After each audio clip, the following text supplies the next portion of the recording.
আজকে 3 ঘন্টা কারেন্ট ছিল না। 3 ঘন্টা কারেন্ট ছিল না। ভগবানের কাছে এটাই প্রার্থনা করছিলাম যে আর 10 মিনিট, 10 মিনিট বাঁচিয়ে দাও। এখন আমার অনেক কিছু দেখার আছে। নিজের বিয়ে দেখার আছে, মায়ের গালাগাল শোনা বাকি আছে, বাপের হাতে কেলানি বাকি আছে। আমার 3 ঘন্টা, 3000 ঘন্টা সমান মনে হচ্ছিল। প্রথমে তো 10 মিনিট কোনো কিছু মনে হয় না, তারপরে আমার মুখ দিয়ে ঘাম দেয়, হাত দিয়ে ঘাম দেয়, পা দিয়ে ঘাম দেয়, ভিজির থলি ভিজে যায়। 3 ঘন্টা 3000 ঘন্টার সমান কেটেছে।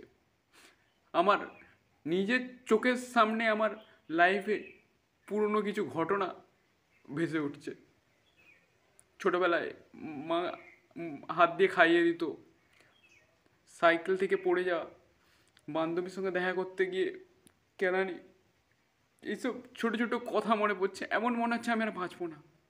আমি নর্মালি দিনে একবার করে স্নান করি, কিন্তু এই গরমে ভাই অল টাইম আমি স্নান করেই আছি।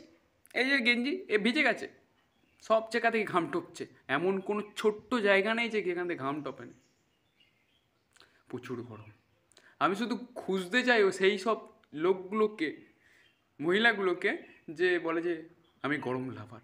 তার পেছনে আঙুল দিয়ে আমি বলতে চাই, ভাই প্রচুর পড়েছে, প্রচুর। কি করে তোরা লাভার হয়েছিস বে? সইছে না।